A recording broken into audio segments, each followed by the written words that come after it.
With lawmakers rushing to extend the 2017 Tax Cuts and Jobs Act before it expires at the end of the year, a new study finds how much money President Trump's signature tax bill has really saved Americans. Filers earning between $50,000 to $75,000 a year saved more than $4,500. Those who made up to $100,000 saved nearly $6,000, and those who made up to $200,000 saved nearly $10,000.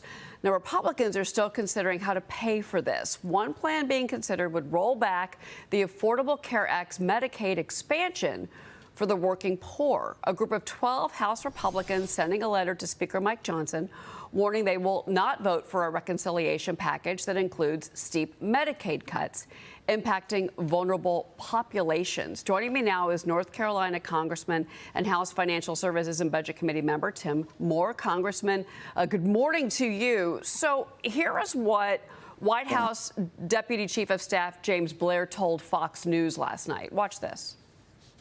I think that we are going to have the biggest tax cut package in history, not only renewing the president's 2017 tax cuts, but also adding some additional tax cuts on top of that the president campaigned on that are really great for middle and working class individuals. These are things like no tax on tips, right? No tax on Social Security. So that's what we're really working towards. We also have wide agreement on securing the border, make sure it's funded for the long term to ensure that the great work we've done so far extends past the next few months.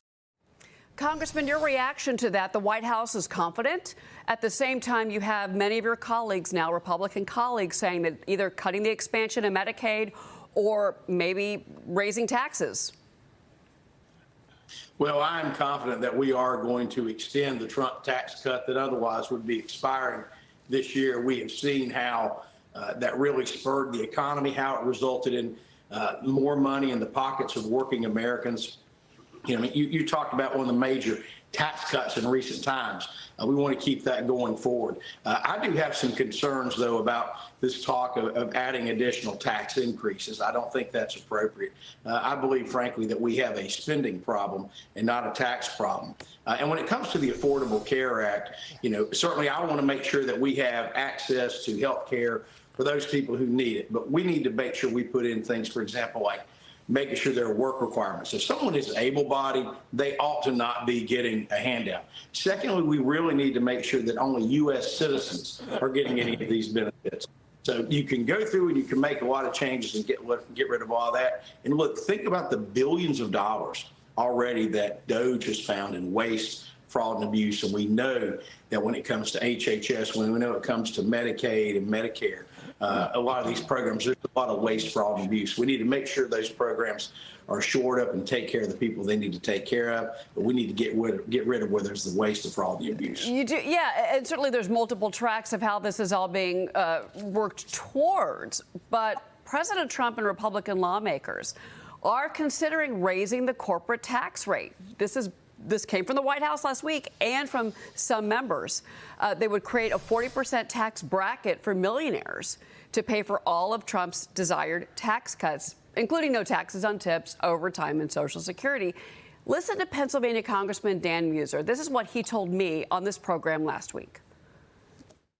The Tax Cut and Jobs Act under President Trump brought it to 37 just for those on income levels over $750,000, I think it is.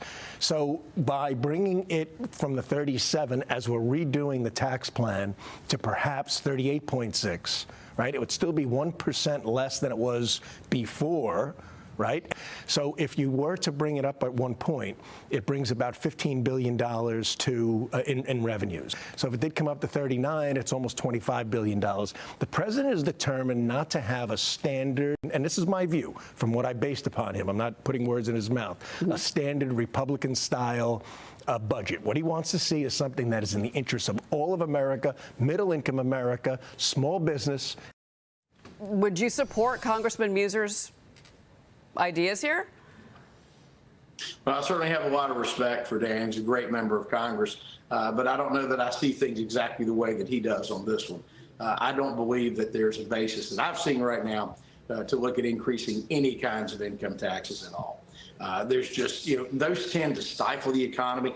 And when you talk about those high income earners, those are the folks that are often creating jobs. that are creating opportunities for others. And so when you go in and you just try to raise taxes on one bracket or another, I just think that's not very helpful. I'll tell you what we did. For example, in North Carolina, the legislature, we came up with a flat tax.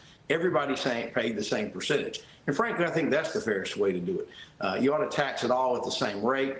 Do that. That makes the most sense. And I do believe we can find enough waste and fraud and abuse out there that we can deal with the spending side of things and not have to add any more taxes at all to Americans, and in fact pass these tax cuts. But do you think, Congressman, that there is enough waste, fraud, abuse in Medicaid and in Medicare, but let's stay with Medicaid here because that's the top discussion this morning, to actually still fund what the president has promised?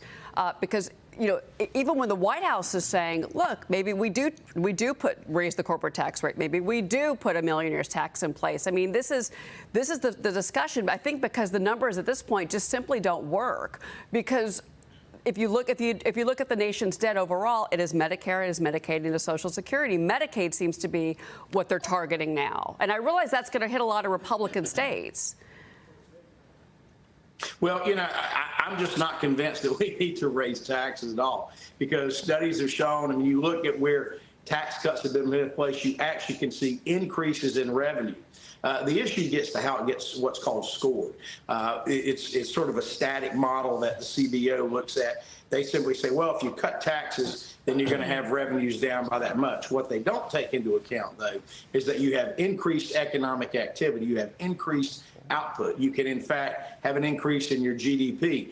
All of that contributes to actually producing more revenue. We've seen that when states have done this, and we need to do this at the federal level. To me, the easy answer that folks have always looked at is to raise taxes. That's the easy way to do stuff, but it's not the way I want to do it. I think we need to look at going in and trying to find policies to spur the economy, to move things forward, to get this, to get things moving along, and you don't do that by raising taxes. Well, and that was my point to Congressman Muser on Thursday. I said, Congressman, with all due respect, this sounds like Democratic talking points. So, but that is where we are right now as these negotiations continue, and Mike Johnson is, we're hoping, leading the way. Congressman Tim Moore, thank you so much for being here. We appreciate it. Great to be with you. Have a good day. All right, you two. We'll be right back.